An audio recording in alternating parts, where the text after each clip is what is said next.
Hello students, today again we will discuss about the structures or the complex on the basis of VBD theory. By continuing the last video, the third example is the tetracyanonickelate. For this complex, we have to discuss their structure on the basis of valence bond theory. In that, the first step is what?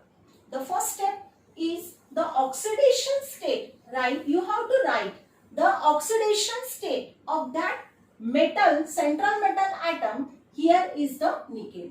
Now we write oxidation state of nickel. Now how the oxidation state is determined? Here Cn, which is the nickel tetracyano, which carries the 2 negative charge. Here we have to determine the oxidation state of nickel. Oxidation state consider as a X. Now Cn, which is of 4, that means 4 into oxidation state of the Cn. Cn carries 1 negative charge, that means its oxidation state is -1, is equal to total charge is -2, that means equals to -2. Here X -4 equals to -2, that means X equals to -2, and this -4 will becomes +4, and here it will be 2. That means here the oxidation state of the nickel is what? +2. Here you have to write here oxidation state of nickel is +2. This is the first step. Now the second step is you have to write the valence shell electronic configuration of this nickel metal ion. That means here valence shell electronic configuration of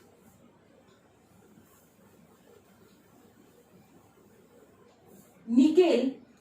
Now this nickel which carries the 2 positive charge, that means 2 plus, is again atomic number of nickel is 28. That means for this 28, configuration can be written as argon. 3D carries 8. Next shell is 4s2 and the next one 4p0. Now by donating 2 ion, that means this 4s becomes what? Becomes the 0,1. That means these 2 electrons will be donated from what? From this 4s subshell, and it will becomes what? 3D 8, 4s 0 and 4p again 0. This will be the valence shell electronic configuration. Here argon, it is not necessary to write here, because here you have to write only the valence shell electronic configuration. Now this is the valence shell configuration. 3D carries 8 electron. 4s becomes vacant. Why it is vacant? Because by donating this 2 plus ion. Hence this can be written as, this is the 3D.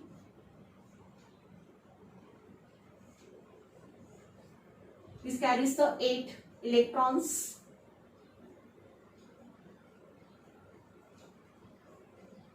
This is the 8 electron. 4s becomes vacant and 4p becomes vacant.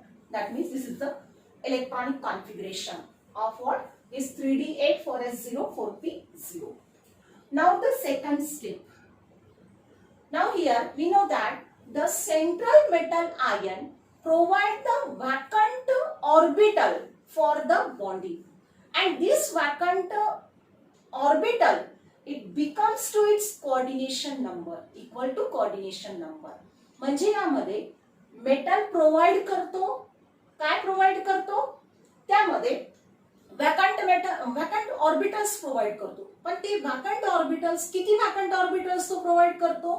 त्याच्या लिगॅन्सी एवढे, म्हणजे त्याच्यामध्ये जेवढे लिगॅन molecules त्याला attach आहेत तेवढे तो त्या ठिकाणी वॅकंट ऑर्बिटल तो प्रोव्हाइड करतो. आणि इथे Cn या मॉलिक्युलची संख्या त्या ठिकाणी 4 आहे, म्हणजे तो 4 वॅकंट ऑर्बिटल तो प्रोव्हाइड करणार. म्हणून इथे त्या ठिकाणी लिहिता येतं की हियर metal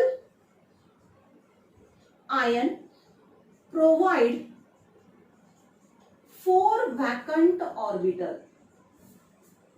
4 vacant orbital.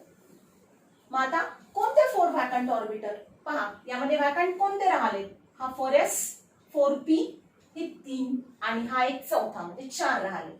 परंतु यामध्ये Cn हा परत त्या ठिकाणी कसा आहे? Cn is the strong field ligand and hence here the spin pairing is observed. आता यामध्ये लिहिता येईल तुम्हाला. Here Cn is strong field ligand. Cn is strong field ligand. Hence pairing, spin pairing occurs. Here spin pairing occurs. किंवा तुम्ही याला असं लिहू शकता की this is what? This is the low spin complex. असं सुद्धा मेन्शन केलं तरी चालेल. मग आता स्ट्रॉंग फील्ड लिगॅंड आहे तर पेअरिंग होते. मग आता यामध्ये काय करू आपण? Electronic configuration after spin pairing. After spin pairing. मग आता यामध्ये स्पिन पेअरिंग होतं म्हणजे काय होतं की ह्या ऑर्बिट मध्ये असणारे इलेक्ट्रॉन्स हे अनपेअर्ड आहेत. परंतु अनपेअर्ड आहेत पण त्यांचं पेअरिंग होतं. पेअरिंग होतं म्हणजे यातला हा जो एक असणारा इलेक्ट्रॉन आहे हा इलेक्ट्रॉन पेअर करतो या अलीकडच्या इलेक्ट्रॉन सोबत आणि पेअरिंग झाल्यानंतर मग त्या ठिकाणी काय होतं? त्याचं कॉन्फिगरेशन लिहित असताना 3D. आता यामध्ये आधीच्या सब ऑर्बिट मध्ये असणारे 3 ऑलमोस्ट पेअर्ड आहेत आणि हा इलेक्ट्रॉन इथेच गेल्यामुळे तो पेअर्ड होतो आणि हा ऑर्बिट ही त्या ठिकाणी सब ऑर्बिट ही त्यामध्ये कशी होते? वॅकंट बनते आणि 4s वॅकंट आहेच आहे आणि ही 4p ही परत त्या ठिकाणी वॅकंट आहे. पण आता यामध्ये 4 वॅकंट ऑर्बिटल्स कोणते घ्यायचे तुम्हाला? त्याच्यामध्ये हा d मधला एक ऑर्बिट, त्यानंतर s आणि p मधले 2, म्हणजे अशा प्रकारे एवढे 4 1 2 3 आणि 4 एवढे 4 वॅकंट ऑर्बिटल हे मात्र हायब्रिडायझेशन मध्ये जातात. मग ते हायब्रिडायझेशन कोणतं असेल?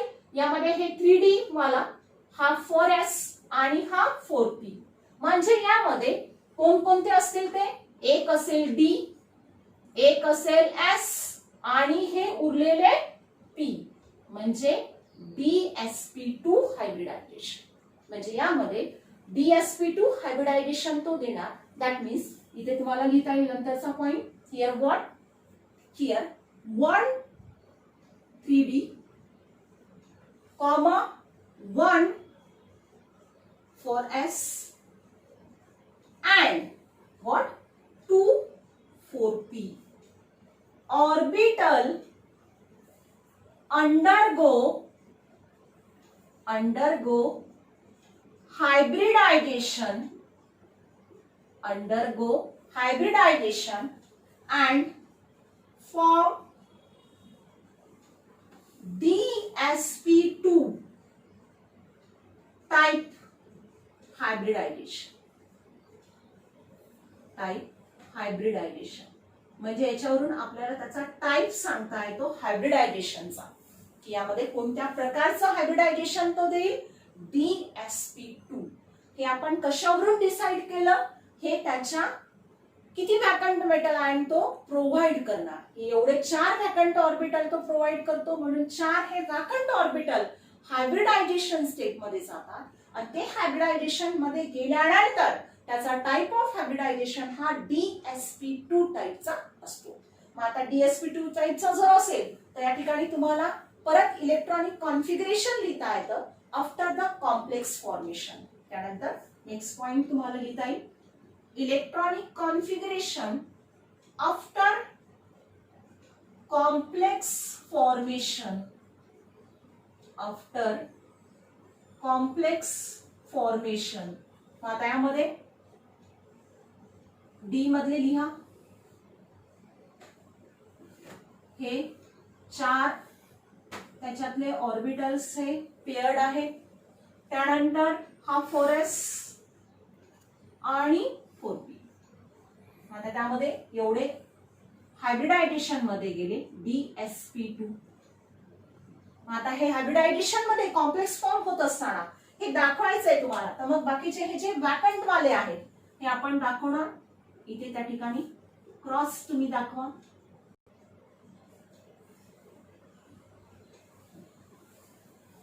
दिस is the electronic configuration after the complex formation. मग कॉम्प्लेक्स फॉर्मेशन मध्ये जे वॅकंट उरलेले होते याला फक्त आपण क्रॉस न डिनोट केलंय. तुम्ही त्यामध्ये अनपेअर्डचे इलेक्ट्रॉन्स जे आपण अपोजिट स्पिनला दाखवतो इलेक्ट्रॉन्स तसे तुम्ही दाखवले तरी सुद्धा चालेल. फक्त इथे तुम्ही मेन्शन करा, इथे वरती मेन्शन करा याला ॲरो करून, किंवा मग खाली असा हा स्क्वेअर ब्रॅकेट करून इथे खाली मेन्शन केलं तरी सुद्धा चालेल. तर this is the next step मध्ये आपण electronic configuration after the complex formation त्यामध्ये लिहिले. आता आपल्याला त्याच्यानंतरची पुढची जी आहे नेक्स्ट स्टेप काय असते की आपण इथे टाइप ऑफ हायब्रिडायजेशन सांगितलं DsP2. Mug type of hybridisation वरून त्याची जॉमेट्री आपल्याला सांगायची आहे. मग यामध्ये सांगतोय तर आपल्याला की here the geometry of complex. Next step मध्ये जॉमेट्री ऑफ कॉम्प्लेक्स इज काय असते जॉमेट्री ऑफ द कॉम्प्लेक्स. जर तो DsP2 टाइपचं हायब्रिडायजेशन जर देत असेल तर त्याची जॉमेट्री ही त्या ठिकाणी स्क्वेअर प्लॅनर असते. म्हणून इथे लिहा square planar. It is the square planar ही त्याची त्या ठिकाणी जॉमेट्री असेल. आणि स्क्वेअर प्लॅनर या जॉमेट्री नंतर यामध्ये स्क्वेअर प्लॅनर जॉमेट्री नंतर तुम्हाला त्यामध्ये त्याचं स्ट्रक्चर सांगायचं. Structure of complex. Structure of complex लिहिता येईल. स्क्वेअर प्लॅनर जॉमेट्री जेव्हा असते सेंट्रल मेटल आयन निकेल आणि यामध्ये स्क्वेअर प्लॅनर फॉर्म करत असताना तो Cl अशा प्रकारे फॉर्म करेल आणि यामध्ये कॅरीज द 2 निगेटिव्ह चार्ज. याला स्क्वेअर ब्रॅकेट मध्ये टाका आणि 2 ही त्याची स्क्वेअर प्लॅनर जॉमेट्री असते. आणि शेवटचा पॉइंट सांगायचा असतो तुम्हाला त्यामध्ये त्याचं मॅग्नेटिक प्रॉपर्टी. मग आता पहा की हायब्रिडायजेशन झाल्यानंतर ऑल इलेक्ट्रॉन्स आर पेयर्ड. सर्वच्या सर्व इलेक्ट्रॉन्स हे पेयर्ड आहेत. मग जर ऑल इलेक्ट्रॉन्स हे पेयर्ड जर असेल तर त्याची मॅग्नेटिक प्रॉपर्टी ही डायमॅग्नेटिक असते. म्हणून या ठिकाणी last one all electrons are paired hence it is diamagnetic. Hence it is diamagnetic. म्हणून हा डायमॅग्नेटिक असतो. तर अशा प्रकारे या एक्झाम्पलसाठी आपल्याला याचं स्ट्रक्चर त्याची जॉमेट्री ही आपल्याला डिस्कस करता येते on the basis of valence bond theory. आतापर्यंत आपण जे एक्झाम्पल्स घेतले VBT थेरीवरती तर त्याच्या बेस तुम्हाला वेगवेगळ्या टाईपचे क्वेश्चन्स विचारले जातात. त्यामध्ये एक्झाम्पल दाखल आपण घेतलेले तुमच्या टेक्स्टबुक मध्ये क्वेश्चन्स दिलेले आहेत. तुम्हाला पहा यामध्ये पहिला आपण घेतलेला आहे की हा जो कॉम्प्लेक्स आहे this complex is a tetrahedral complex. दिलेलं आहे की टेट्राहेड्रल ही त्याची जॉमेट्री आहे. Draw its box orbital diagram. State which orbital participate in hybridisation. पहा म्हणजे आपण आधी जे एक्झाम्पल्स घेतले त्याच्यामध्ये पूर्ण त्याचं स्ट्रक्चर तुम्हाला डिस्कस करायचं आहे. पण या क्वेश्चन मध्ये तुम्हाला हा कॉम्प्लेक्स टेट्राहेड्रल आहे असं तुम्हाला सांगितलेलं आहे. म्हणजे त्याची जॉमेट्री तुम्हाला सांगितलेली आहे. पण विचारलं काय त्यांनी फक्त की यामध्ये बॉक्स ऑर्बिटल डायग्राम तुम्हाला त्यामध्ये त्याची दाखवायची आहे आणि स्टेट त्यामध्ये कोणते ऑर्बिटल्स हे हायब्रिडायजेशन मध्ये पार्टिसिपेट होतात एवढं फक्त तुम्हाला तिथे मेन्शन करायचं. पहा की यामध्ये माझा कॉम्प्लेक्स कोणता आहे cobalt Cl4 carries 2 negative charge. मग आता कोबाल्ट आता आपण स्टेप्स डिस्ट्रीब्यूट करतो पण ते स्टेप्स नाही लिहिल्या तरी चालतात. फक्त आपल्याला काय काय पाहिजे याच्यामध्ये तेवढं पाहून घ्या. कोबाल्ट या कोबाल्टचा ॲटॉमिक नंबर हा 27 असतो. त्याचं कॉन्फिगरेशन लिहित असताना आपण आर्गॉन त्यानंतर 3d7 फॉर S2 आणि 4p0 हे कॉन्फिगरेशन लिहितो. परंतु त्याच्या पूर्वी आपल्याला याची ऑक्सिडेशन स्टेट काढावी लागेल. ऑक्सिडेशन स्टेट काढत असताना Cl कॅरीज वन निगेटिव्ह. इथे पहा, इथे एक ऑक्सिडेशन स्टेट काढत असताना कोबाल्टची काढायची म्हणून X कन्सिडर केलं. +4 इंटू क्लोरीन वरती एक निगेटिव्ह चार्ज असतो म्हणून त्याची -1 ऑक्सिडेशन स्टेट असेल आणि याच्यावर -2 चार्ज आहे म्हणून इक्वल्स टू -2. करा calculate. X -4 equals to -2. X equals to -2 + 4. That means it is the म्हणजे 2 ही त्याची ऑक्सिडेशन स्टेट आहे. मग आता 2 ऑक्सिडेशन स्टेट आहे म्हणजे तुम्हाला या ठिकाणी हा जो कोबाल्ट आहे +2 मिळाली. तुम्हाला काय करायचंय, +2 ह्या कोबाल्टचं कॉन्फिगरेशन लिहायचंय. म्हणजे electronic configuration of cobalt 2+ is. आता कॉन्फिगरेशन मध्ये काय होईल, हे त्याचं इलेक्ट्रॉनिक कॉन्फिगरेशन झालं. परंतु लास्ट शेल मध्ये जे 4s ऑर्बिटल आहे यामधले 2 इलेक्ट्रॉन्स तो डोनेट करेल +2 असल्यामुळे. म्हणजे राहिले रिमेनिंग किती, या ठिकाणी आर्गॉन लिहिण्याची आवश्यकता नाहीये. 3d7 4s0 आणि 4p0 हे त्याचं कॉन्फिगरेशन झालं. मग आता यामध्ये त्याचा बॉक्स ऑर्बिटल डायग्राम तुम्हाला काढायची. मग आता 3d7 साठी 7 साठी लिहितो आपण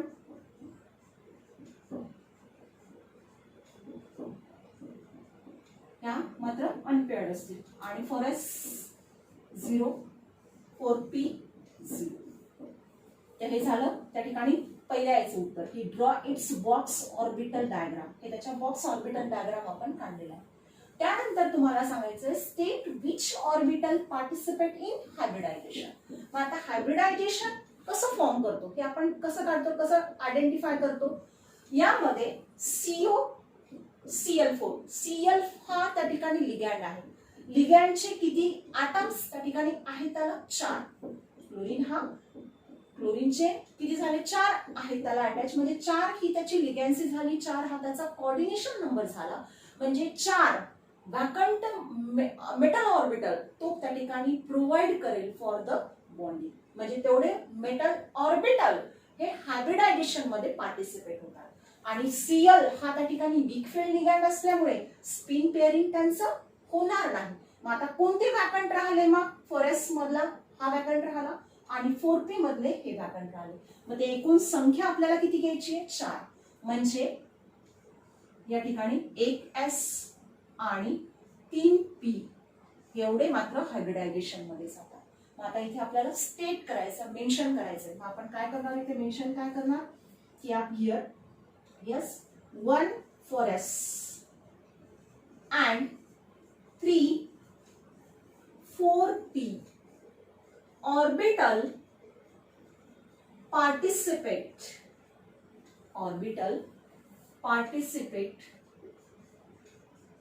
in what, hybridization. Participate in hybridization. एवढे ऑर्बिटल्स हायब्रिडायझेशन मध्ये पार्टिसिपेट होतात. जेवढं विचारलंय तेवढं तुम्हाला त्या ठिकाणी लिहायचं. यामध्ये तुम्हाला मॅग्नेटिक प्रॉपर्टी त्याची काही विचारलेली नाही. फक्त या ठिकाणी बॉक्स ऑर्बिटल डायग्राम काढायची जी काढली आपण आणि त्यानंतर तुम्हाला फक्त हायब्रिडायझेशन मध्ये कोणकोणते ऑर्बिटल पार्टिसिपेट होतात तेवढं फक्त स्टेट करायचं. तेवढं त्यामध्ये तुम्हाला 2 मार्कासाठी अशा प्रकारचा क्वेश्चन विचारला जाऊ शकतो. त्यानंतर नेक्स्ट क्वेश्चन आपण घेतलाय परत की based on VBT predict structure and magnetic behavior of this complex. आता या कॉम्प्लेक्स साठी तुम्हाला त्यामध्ये त्याचं स्ट्रक्चर प्रेडिक्ट करायचं आहे आणि त्यानंतर त्याचं मॅग्नेटिक बिहेवियर सांगायचं. पण हे सांगण्यासाठी आपल्याला परत सुरुवातीपासून त्यामध्ये काढावं लागेल. पहा, कॉम्प्लेक्स आहे कोणता, nickel. NH3/6 carries 3 positive charge. पहिल्यांदा त्याची ऑक्सिडेशन स्टेट काढून घ्या. निकेलची काढायची आपल्याला. NH3 हा माहिती आपल्याला न्यूट्रल असतो म्हणून त्याची ऑक्सिडेशन स्टेट 0 असते आणि याच्यावर चार्ज हा +3 आहे म्हणजे निकेलची ऑक्सिडेशन स्टेट इथे इनडायरेक्टली किती येते, 3+3. मग आता यामध्ये याचा तुम्हाला व्हॅलेन्स शेल कॉन्फिगरेशन लिहायचं. पण आता त्याच्या पूर्वी आपण निकेल याचा ॲटॉमिक नंबर हा 28 असतो. 28चं कॉन्फिगरेशन लिहित असताना आपण कॉन्फिगरेशन काय लिहितो, अर्गॉन 3d8 4s2 आणि 4p0 हे कॉन्फिगरेशन लिहितो. पण 3 इलेक्ट्रॉन्स जेव्हा हा डोनेट करेल तेव्हा काय होईल, 4s ही वॅकंट बनेल, 0 बनेल. आणि एक जो उरलेला इलेक्ट्रॉन आहे तो एक उरलेला इलेक्ट्रॉन हा कोणत्या सबशेल मधला जाईल, शेल मधला जाईल, 3D मधला. 3D 8 वरून ती 7 होते आणि 4s वॅकंट बनते, 4p तर आहेच आहे. म्हणजे हे त्याचं व्हॅलन्स शेल कॉन्फिगरेशन असेल. तुम्ही इथे लिहू शकता valence shell electronic configuration of nickel 3+ is. हे तुम्ही त्याचं कॉन्फिगरेशन तुम्हाला लिहिता येतं काय असेल ते, 3d7 4s0 4p0. हे त्याचं कॉन्फिगरेशन त्या ठिकाणी लिहून टाकायचं. मग आता याचं ऑर्बिटल डायग्राम काढून घ्या लगेचच.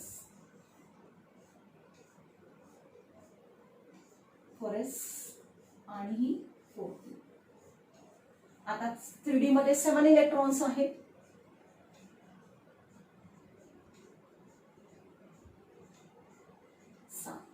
हे आपण मेन्शन केलं. आता यामध्ये तुम्हाला त्याचं स्ट्रक्चर त्या ठिकाणी प्रेडिक्ट करायचं आहे. पण स्ट्रक्चर प्रेडिक्ट करण्यासाठी तुम्हाला त्याचं हायब्रिडायझेशन करावंच लागेल. आता परत पहा की निकेलला अमोनिया NH3 अटॅच आहे, पण NH3 हा स्ट्रॉंग फील्ड लिगॅंड आहे.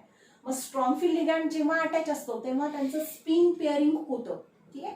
मग स्पिन पेअरिंग जेव्हा होणार तेव्हा इलेक्ट्रॉन्स हा शिफ्ट होतो आणि शिफ्ट झाल्यानंतर मग काय होईल, शिफ्ट झाल्यानंतर इथे पहा हे तर सबशेल मधले हे इलेक्ट्रॉन्सचा पेअर ऑलमोस्ट आहे. यातला इलेक्ट्रॉन इथे जाईल आणि त्यानंतर एक हा त्या ठिकाणी वॅकंट बनतो आणि उरलेला बाकीचा 4s आणि 4p म्हणजे 3d7 असे दिसतील. हा 4s 0 आणि हा 4p 0. आता यामध्ये त्याचं पहिल्यांदा स्ट्रक्चर प्रेडिक्ट करण्यासाठी तुम्हाला पहिल्यांदा त्याचा हायब्रिडायझेशन स्टेट सांगावी लागेल. मग आता यामध्ये अमोनियाचे किती मॉलिक्युल्स त्या ठिकाणी अटॅच आहेत, 6. म्हणजे 6 metal vacant metal ion orbitals which is provided for what, bonding. म्हणजे मग 6 कोणते जातील त्यामध्ये. आता या ठिकाणी पहा उरलेला एक इलेक्ट्रॉन इथे हा एक आहे. 1 2 3 4 आणि 5 एवढे त्या ठिकाणी काय होतं, हायब्रिडायझेशन स्टेट मध्ये त्यामध्ये जाणार. आणि हायब्रिडायझेशन स्टेट तुम्ही एकदा जर त्या ठिकाणी त्याची फिक्स केली तर त्यावरून तुम्हाला त्याचं स्ट्रक्चर सांगता येतं. आणि नंतर काय विचारलंय तुम्हाला त्याचं मॅग्नेटिक बिहेवियर. मॅग्नेटिक बिहेवियर मध्ये एक इलेक्ट्रॉन हा त्या ठिकाणी अनपेअर्ड आहे. एक इलेक्ट्रॉन हा अनपेअर्ड आहे म्हणजे त्याचं नेचर हे त्या ठिकाणी काय असेल, इट इज द पॅरामॅग्नेटिक. एक इलेक्ट्रॉन अनपेअर्ड जर असेल तर तो मात्र पॅरामॅग्नेटिक असतो. म्हणजे त्याचं मॅग्नेटिक बिहेवियर तुम्ही सांगू शकता. त्यानंतर नेक्स्ट टॉपिक आहे त्यामध्ये लिमिटेशन्स ऑफ व्हीबीटी. व्हीबीटीची लिमिटेशन्स तुम्हाला सांगायचे, ड्रॉबॅक्स सांगायचे आहे. त्यामध्ये पहिला ड्रॉबॅक आहे here, it does not distinguish between the weak and strong ligand. आपण वीक आहे लिगॅंड का तो स्ट्रॉंग आहे लिगॅंड हे आपण सांगतो, परंतु त्यामध्ये डिस्टिंग्विश तुम्हाला त्या ठिकाणी या व्हॅलन्स बॉन्ड थेअरीच्या सहाय्याने करता येत नाही. हा त्याचा पहिला ड्रॉबॅक झाला. त्यानंतर second one, it does not explain the colour of that complex. पहा कलर सुद्धा आपल्या त्या कॉम्प्लेक्सचा एक्सप्लेन करता येत नाही. बाकी सगळं आपण एक्सप्लेन करतो, त्याचा मॅग्नेटिक बिहेवियर सगळं त्यामध्ये डिस्कस करतो, त्याची जॉमेट्री, त्याचं हायब्रिडायझेशन सगळं डिस्कस करू शकतो, परंतु कलर मात्र आपल्याला त्याचा एक्सप्लेन करता येत नाही. त्यानंतर it does not explain the high spin and the low spin nature of that complex. High spin आणि लो स्पिनचं नेचर मात्र डिटेलमध्ये एक्सप्लेन आपल्याला त्या कॉम्प्लेक्सचं करता येत नाही. And the last one, the structure of the complex predicted from VBT would not always match with those determined from the experiment. म्हणजे आपण व्हॅलन्स बॉन्ड थेअरीच्या सहाय्याने आपण जे प्रेडिक्ट करतो स्ट्रक्चर ते मात्र नेहमी त्या ठिकाणी मॅच होत नाही by the experiment. Experiment through valence bond थेअरीचं जे आपण स्ट्रक्चर डिस्कस करतो आणि त्यानंतर एक्सपेरिमेंटली जेव्हा आपण डिस्कस करतो, म्हणजे एक्सपेरिमेंटली आणि व्हॅलन्स बॉन्ड थेअरीच्या सहाय्याने जे आपण प्रेडिक्ट करतो स्ट्रक्चर, हे दोन्ही मात्र स्ट्रक्चर्स मॅच होत नाही. हा त्याच्यामध्ये त्याचा सर्वात चौथा हा ड्रॉबॅक आहे. तर this is about the valence bond theory. आता त्याच्यानंतर एक बॉन्डिंग थेरीमध्ये नेक्स्ट अजून एक थेरी आहे ती म्हणजे CFT, ज्याला आपण क्रिस्टल फील्ड थेरी असं म्हणतात, ज्याला CFT असं सुद्धा म्हटलं जातं. तर हा जो टॉपिक आहे किंवा ही जी थेरी आहे की तुमच्यासाठी मात्र, तुमच्या सिलेबससाठी मात्र हा म्हणजे तो डिलीट झालेला आहे. तुमच्यासाठी हा जो टॉपिक आहे हा टॉपिक मात्र तुम्हाला राहणार नाही. टेक्स्टबुक मध्ये दिलेला आहे तुम्हाला, परंतु हा जो टॉपिक आहे त्यातला जो सब टॉपिक आहे तर तो मात्र तुम्हाला सिलेबससाठी किंवा तुम्हाला येणारी जी एक्झाम आहे 2021 साठी मात्र परीक्षेमध्ये या टॉपिक वरती कुठल्याही प्रकारचा प्रश्न विचारला जाणार नाही. हे तुम्ही त्या ठिकाणी नोट करून ठेवा. त्यानंतर अजून एक कलर प्रॉपर्टी एक आहे त्याच्यानंतर पुढे ऑक्टाहेड्रल कॉम्प्लेक्स आणि टेट्राहेड्रल कॉम्प्लेक्स. तर हे सुद्धा सब टॉपिक तुमच्या सिलेबस साठी मात्र त्या ठिकाणी हे डिलीट झालेले आहे. आता शेवटचा टॉपिक म्हणजे in that application the first one is in biology. In biology, they have biological importance in plants and animals. For the example, chlorophyll, which is present in the plant, and this chlorophyll is the complex of magnesium. That means this chlorophyll, which is present in the plant region, which is the complex of magnesium. Second example is hemoglobin, which is present in blood, is again the complex of iron. Now the second one in medicines. In that medicine, platinum complex, cisplatin, name is what? Cisplatin, and this cisplatin which is used in the treatment of cancer. And the EDTA, the second one is example EDTA, which is used for the treatment of lead poisoning. For that this EDTA which is used, and this EDTA which is a hexadentate ligand. Now the next one, to estimate the hardness of water, and for this estimation again the EDTA which is used. Why it is used? Because it forms the stable complexes with what? With this Ca2 plus and magnesium 2 plus ions. This is the third one, and the last one in the electroplating. In the electroplating technique also the coordination compound which are useful. This is about the application, and in this way we completed the second chapter, name is the coordination compound. Thank you.